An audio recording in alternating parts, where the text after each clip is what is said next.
Você quer mesmo viver sua vida da pior maneira possível? Ou, em outras palavras, você quer viver dominado por suas emoções, quer viver uma vida onde você não consegue controlar sua raiva, sua ansiedade, onde você não terá bons relacionamentos, ou viver se sentindo estagnado e vencido pela procrastinação? Acredito que ninguém acorda de manhã desejando viver um dia ruim. Por isso, buscamos dentro do estoicismo 9 maus hábitos que você deve começar a remover de sua vida o quanto antes. O estoicismo é uma filosofia que tem sido praticada por inúmeras pessoas, economistas, imperadores, celebridades, políticos, e essa sabedoria está disponível para nós. Mas, antes de mergulharmos nesse conhecimento, quero pedir algo a você. Comente neste vídeo qual mau hábito você elimina e a data que está assistindo esse vídeo. Essa simples declaração é um ato poderoso de coragem, um primeiro passo para romper com qualquer hábito anti-estoico que está afetando sua vida. Coloque na agenda do Google, no calendário do seu celular para voltar nesse vídeo e avaliar o progresso que alcançou. Se comprometa verdadeiramente com essa transformação. Também não esqueça de deixar o seu like, se inscrever no canal caso ainda não seja inscrito e ativar as notificações para não perder nenhum conhecimento sobre essa filosofia que está mudando nossas vidas. A fonte da sua ansiedade. Quando vejo uma pessoa ansiosa, pergunto a mim mesmo: o que ela quer? Pois se a pessoa não estivesse querendo algo que está fora de seu controle, por que sentiria ansiedade? Epicteto. Uma das lições mais preciosas do estoicismo é entender que existem coisas nesse mundo que estão fora do nosso controle. O Brasil é o país com mais pessoas ansiosas do mundo, de acordo com dados da Organização Mundial da Saúde, OMS, são mais de 18 milhões de brasileiros nesta batalha da mente. Esses são apenas alguns dos pensamentos que temos que geram a ansiedade. Será que vou me dar bem na apresentação do trabalho? Será que meu relacionamento vai dar certo?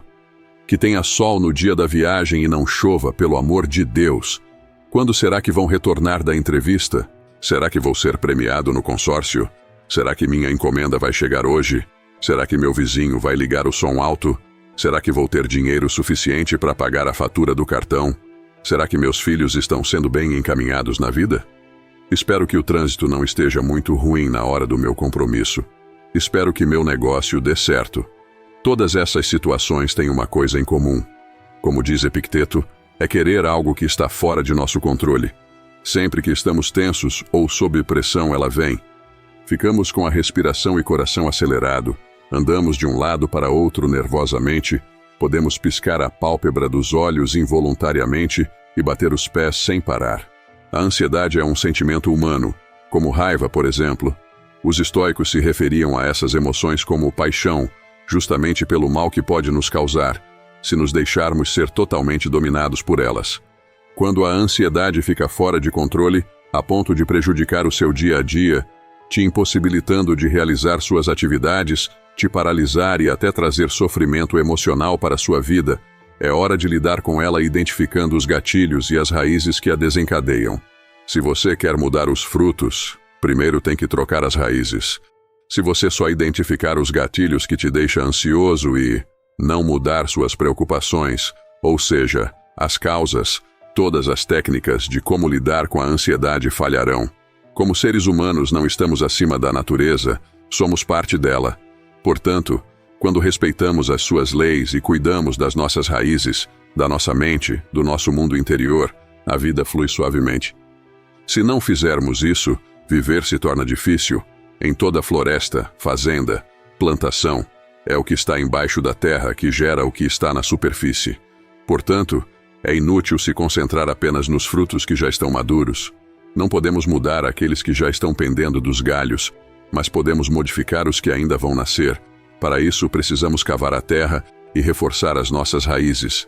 Se você concentrar sua atenção na ansiedade ou em seus gatilhos, sem entender por que você está ansioso, sua melhora será temporária. Mas, se ao se perceber ansioso você perguntar a si mesmo: por que estou com o estômago embrulhado? Sou eu que estou no controle aqui, ou é a minha ansiedade? Qual é a fonte da minha ansiedade? Qual é sua raiz? É algo que está sob meu controle? É algo que não está sob meu controle? Como diz Epicteto, se o problema possui solução, não devemos nos preocupar com ele. E se não tiver solução, de nada adianta nos preocuparmos. Sêneca também diz: infeliz é o espírito ansioso pelo futuro. E mais importante, minha ansiedade está me fazendo algum bem? A perfeição é a inimiga da ação. Não abandonamos nossas atividades porque perdemos a esperança de algum dia aperfeiçoá-las. Epicteto. O perfeccionismo muitas vezes nos aprisiona, se torna uma armadilha na qual muitos de nós caem. Afinal, a ação é mais valiosa do que a perfeição que nunca se materializa. O perfeccionismo não é sinônimo de dedicação e esforço como alguns acreditam. É, na realidade, uma necessidade excessiva de ser impecável, de parecer perfeito e a ilusão de que a perfeição é atingível. Epicteto nos lembra que nunca seremos perfeitos e que perfeição não existe, pois somos humanos e, por natureza, somos falhos. Quando temos esse traço na nossa personalidade ou agimos com perfeccionismo, temos a crença de que se viver de forma perfeita, agir perfeitamente e parecer perfeito, os sentimentos negativos, como culpa, julgamento e vergonha, serão evitados. E o perfeccionismo acaba sendo um escudo para evitar os julgamentos ou desapontamentos. Nossas ações devem se concentrar no progresso e não na busca obstinada pela perfeição. Então, quando você demorar mais tempo para executar uma tarefa simples do que o necessário, ou quando começar a procrastinar a entrega de um projeto no trabalho, porque ele ainda não está perfeito, ou quando você se recusa a começar algo, porque no momento as condições não são perfeitas, ou você sente medo de falhar, quando se sente sobrecarregado ao tentar manter tudo perfeito ao seu redor, lembre-se que feito é melhor do que perfeito. A ideia não é acomodar-se ou fazer as coisas com desleixo, comprometendo seus padrões de qualidade, mas não ficar aprisionado pelo idealismo da perfeição.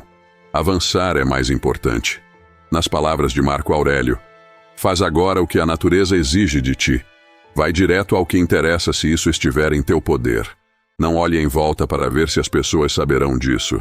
Não esperes a perfeição da República de Platão, mas contenta-te até mesmo com o menor avanço, e não consideres o resultado algo pequeno. Podemos avançar um passo de cada vez ou irmos devagar, mas o mais importante é não nos deixarmos paralisar pelo perfeccionismo. A raiva é um combustível ruim. Não há nada mais espantoso que a raiva, nada mais curvado sobre a própria força. Se bem-sucedida, nada mais arrogante, se frustrada, nada mais insano. Como ela não é forçada a recuar pelo cansaço mesmo na derrota, quando a sorte elimina seu adversário, ela crava os dentes em si mesma. Sêneca. Como os estoicos disseram muitas vezes, ficar com raiva quase nunca resolve nada. Geralmente tornam as coisas bem piores.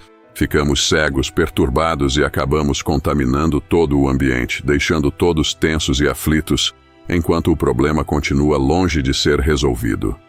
Muitas pessoas bem-sucedidas vão lhe dizer que a raiva é um combustível poderoso na vida para progredir. O desejo de provar que todos estão errados, ou esfregar isso na cara deles, fez muitos milionários. A raiva de ser chamado de gordo ou de burro criou excelentes corpos e mentes brilhantes. A raiva de ser rejeitado motivou muitos a trilhar o próprio caminho. Mas essa é uma visão turva, onde negligenciamos a razão e estamos quase convencidos de que a raiva pode ser positiva. Essas histórias ignoram por completo a poluição emocional e o desgaste que a raiva provoca. Quando usamos a raiva como combustível, ela se esgota, nos forçando a gerar mais e mais raiva para continuarmos motivados. No final, a única fonte que resta é o ódio a si mesmo. Como Martin Luther King Jr. alertou, o ódio é um fardo pesado demais para suportar. E isso vale para a maioria das emoções extremas. Elas são um combustível tóxico, e um pouco de raiva pode contaminar toda a sua vida. E estamos cercados de consequências, como diz Marco Aurélio. Quão mais nocivas são as consequências da raiva e da dor que as circunstâncias que as provocam em nós. A primeira regra quando se está no buraco é: pare de cavar, por mais simples que seja. Quando estamos em um buraco mental, emocional ou até financeiro, nossa tendência é cavar ainda mais fundo. Quando quebramos nossa dieta com um pedaço de chocolate, ficamos com raiva e reagimos com descontrole, chutando o balde nas próximas refeições. Quando estamos endividados, ficamos irritados pela situação e não conseguimos parar de contrair mais dívidas. E assim por diante, muitas vezes, quando algo dá errado, não saem como planejado e nos vemos enfrentando adversidades, nossa primeira reação é nos afundar ainda mais, piorando a situação. Se nos deixarmos levar pela raiva, irritação ou sentimento de injustiça, agiremos impulsivamente cavando ainda mais. Hoje quero propor a você uma tarefa simples, mas poderosa. Não complique mais as coisas. Independentemente da situação, evite adicionar raiva ou emoções negativas a ela. Resista ao impulso de reagir de forma impulsiva e furiosa. Em vez disso, dê um passo atrás e pare de cavar um buraco mais profundo. Deixe as coisas como estão. Pare de cavar. Em seguida, planeje uma saída. Trace um plano para superar os desafios. Não haja para impressionar os outros. Se alguma vez dirigires tua vontade para coisas fora de seu controle, a fim de impressionar alguém, tem ciência de que destruíste todo o teu propósito na vida. Contenta-te, então, em ser um filósofo em tudo que faz, e se desejas também ser visto como um, primeiro mostra a ti mesmo que és e terás sucesso. Epicteto. Essa sabedoria de Epicteto nos alerta sobre a armadilha de agir apenas para impressionar os outros. Compramos coisas de que não precisamos, geralmente com o dinheiro que não temos, para impressionar pessoas de quem não gostamos. Quantas vezes nos perdemos em enormes esforços para conquistar a aprovação de alguém? Quando refletimos sobre as coisas que fazemos para ganhar a aceitação dos outros, às vezes parece que caímos em um estado temporário de insanidade. De repente, vestimos roupas desconfortáveis e até ridículas, simplesmente porque nos disseram que são bacanas. Mudamos nossos hábitos alimentares, alteramos nossa maneira de falar e esperamos ansiosamente por um telefonema ou mensagem de alguém que, em muitos casos, nem mesmo valorizamos. Se tivéssemos essas atitudes porque gostamos, seria uma coisa. Mas não é o caso. O problema reside no fato de que essas ações são motivadas apenas pelo desejo de obter a aprovação alheia. Naturalmente, todos gostamos de ser admirados pelas pessoas ao nosso redor, mas o problema surge quando essa necessidade de aprovação se torna uma ânsia constante. O menor sinal de desaprovação, deixamos de acreditar nas nossas convicções, nos nossos valores e nos nossos sonhos para agradar aos outros. Como nos lembra Epicteto, não busque a felicidade fora, mas sim dentro de você. Caso contrário, nunca a encontrará.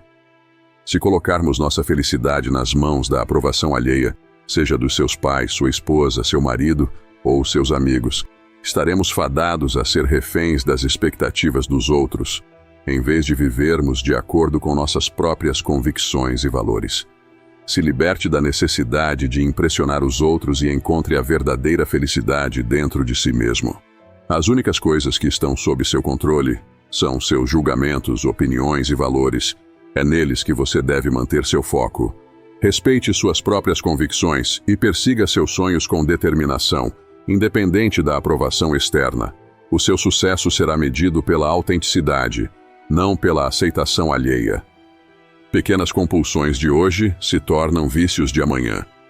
O que consideramos como prazeres inofensivos facilmente podem se tornar vícios descomunais em nossas vidas.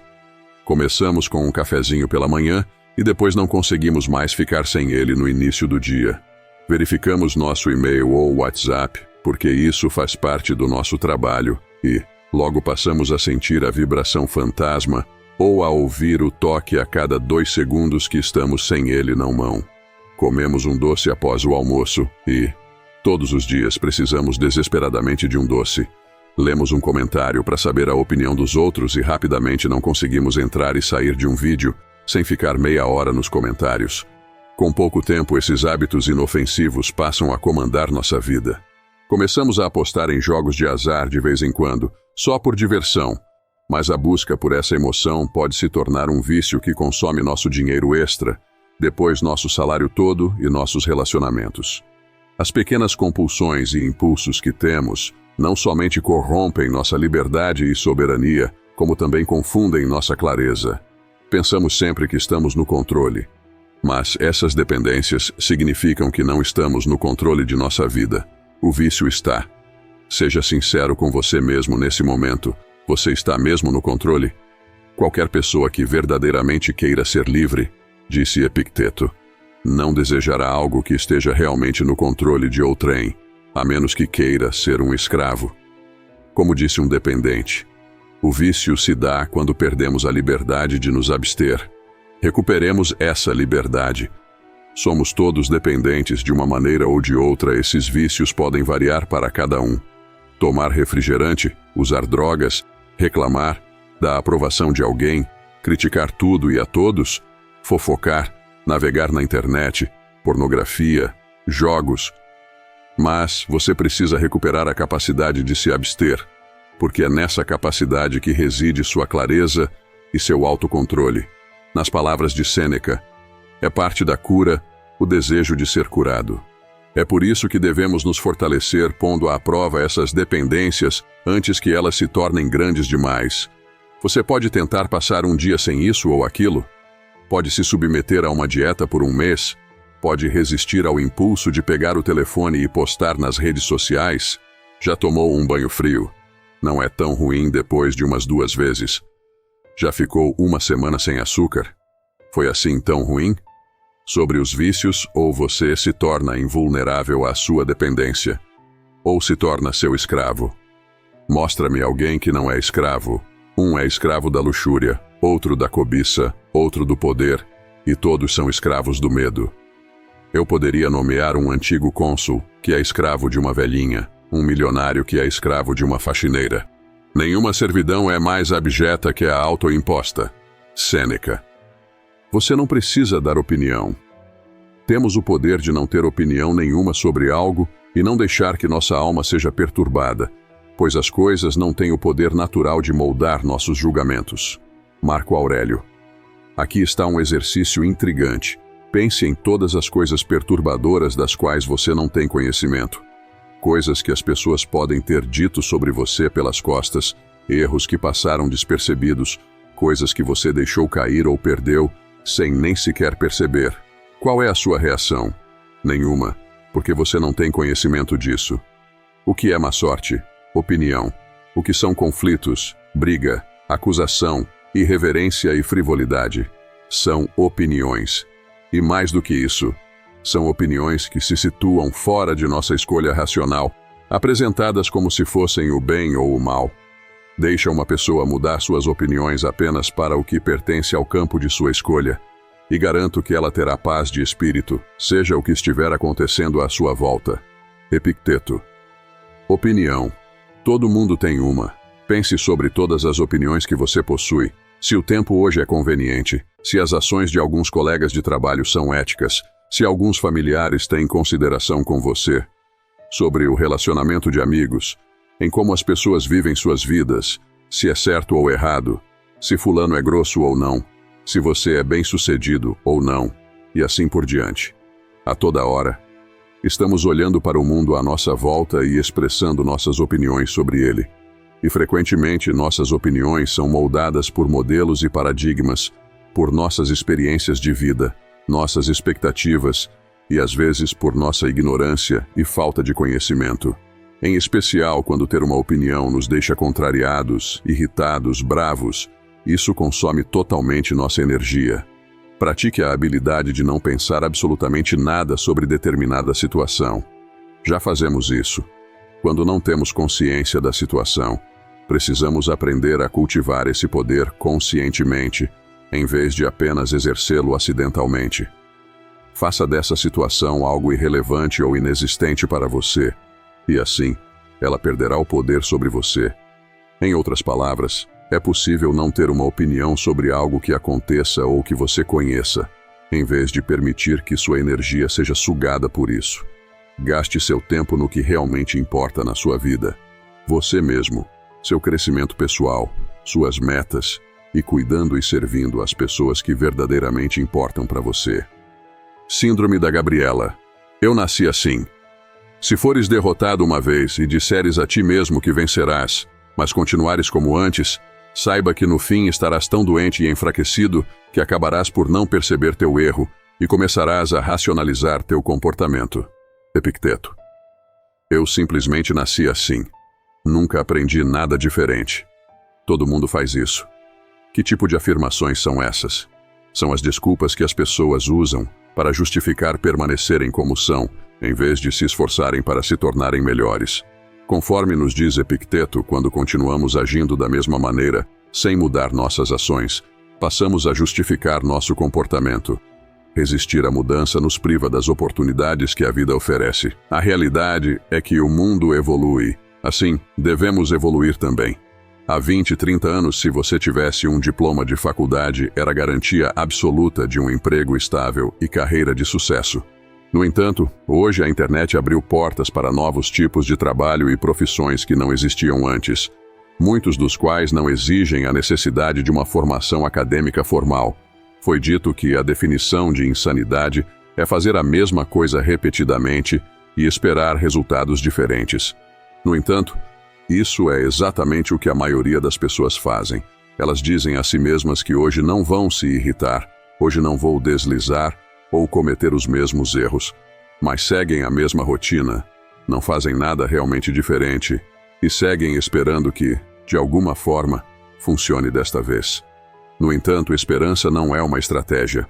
Fracasso é uma parte da vida em relação à qual temos pouca escolha.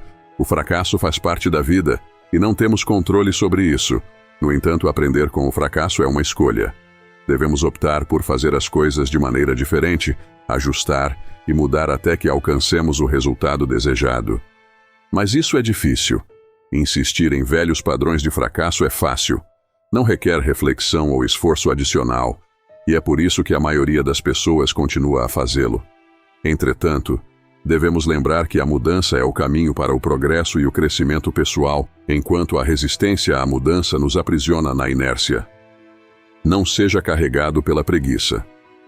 Tudo que ainda deve ser feito, a virtude pode fazer com coragem e presteza, pois qualquer pessoa diria que é um sinal de insensatez alguém empreender uma tarefa com o espírito preguiçoso e relutante, ou voltar o corpo para uma direção e a mente para outra, e ser despedaçado por impulsos muito divergentes. Sêneca. Através do esforço e dedicação, o ser humano encontra sua realização, contribui para o ato de criação e impulsiona o crescimento e desenvolvimento do mundo. Mas por meio da preguiça, o homem fica estagnado e o mundo destinado a acabar. Se você começa alguma coisa e sentir imediatamente a preguiça e a irritação tomando conta de você, nesse momento se pergunte: por que estou fazendo isso? Por que estou relutante? Medo, má vontade, cansaço? Não fique enrolando esperando que alguém vá aparecer e fazer seu trabalho ou suas tarefas por você, ou que alguém virá te lembrar da necessidade e importância do que você tem que fazer. Não seja a pessoa que diz sim com a boca, mas as ações contam outra história. Vencer a preguiça é a primeira coisa que o homem deve procurar fazer, se quiser ser dono do seu destino. Existem apenas duas opções quando se trata de lidar com a preguiça. Ou você acorda antes dela te arrastar para sua armadilha, ou você é engolido por sua força paralisante. Não existe meio termo. Se permitir qualquer espaço, a preguiça, sem dúvida, o carregará. O homem comum é exigente com os outros, o homem superior é exigente consigo mesmo. Marco Aurélio. É sempre mais cômodo não fazer nada, mas é sempre pior. A preguiça é uma não-vontade que petrifica, afunda e afoga todos que se entregam aos encantos do descuido e do desleixo. Então, hoje comprometa-se a resistir à preguiça. Nada a temer exceto o próprio medo. Mas não há razão para viver e limites para nossas desgraças se deixarmos nossos medos predominarem. Sêneca. Quando se tem medo ao extremo, tudo se torna mais desafiador. Alcançar objetivos, ter experiências enriquecedoras e preservar nossa saúde mental se torna bastante difícil. Uma das virtudes estoicas é a coragem, um escudo contra o medo paralisante. A coragem é um conjunto de forças de caráter que inclui confiança, fazer o que é certo, integridade, resiliência e determinação para enfrentar nossos desejos, dores e paixões. Medo sem coragem ou sem enfrentamento é paralisante, nos imobiliza. Pode até transformar virtudes em vícios. Sem coragem, não há progresso, pois nunca teremos a determinação de ir ao encontro do desconhecido. Os estoicos sabiam que o medo devia ser temido pelas inseguranças e dificuldades que cria. Nas palavras de Sêneca, você que é capaz e que entende de onde e para onde vai seu caminho, e que, por essa razão, tem uma ideia da distância a percorrer, ajuste seu caráter, desperte sua coragem e fique firme em face das coisas que o têm aterrorizado. Os perigos que tememos muitas vezes parecem insignificantes quando comparados ao dano que causamos a nós mesmos e aos outros ao tentar evitá-los a todo custo. Uma situação difícil não pode ser resolvida com terror. O medo só complica mais as coisas, e é por isso que devemos resistir a ele e rejeitá-lo se desejamos mudar este tipo de situação. São os acontecimentos que provocam medo quando um outro detém poder sobre eles, ou pode evitá-los. Essa pessoa se torna capaz de causar medo. Como a fortaleza é destruída, não por ferro e fogo, mas por julgamentos. É aqui que devemos começar, e é a partir dessa frente que devemos tomar a fortaleza e expulsar os tiranos. Epicteto. Os estoicos nos oferecem o conceito da cidadela interior, a fortaleza que protege nossa alma. Mesmo que possamos ser vulneráveis fisicamente e à mercê do destino, nosso domínio interior permanece inabalável. Como Marco Aurélio nos lembra, coisas não podem tocar a alma. No entanto, a história nos ensina que até as fortalezas impenetráveis podem cair-se traídas de dentro. Quando cedemos ao medo, estamos traindo a fortaleza inexpugnável que nos foi concedida. Portanto, não a traia. Mantenha-se firme contra o medo, proteja sua cidadela interior e encontre a coragem para enfrentar o que a vida lhe apresenta. Aquele que não transmite luz, cria sua própria escuridão. Marco Aurélio. Agora, se você quiser saber como desenvolver autodisciplina através do estoicismo, basta assistir o vídeo que está aparecendo na sua tela. Obrigado por assistir.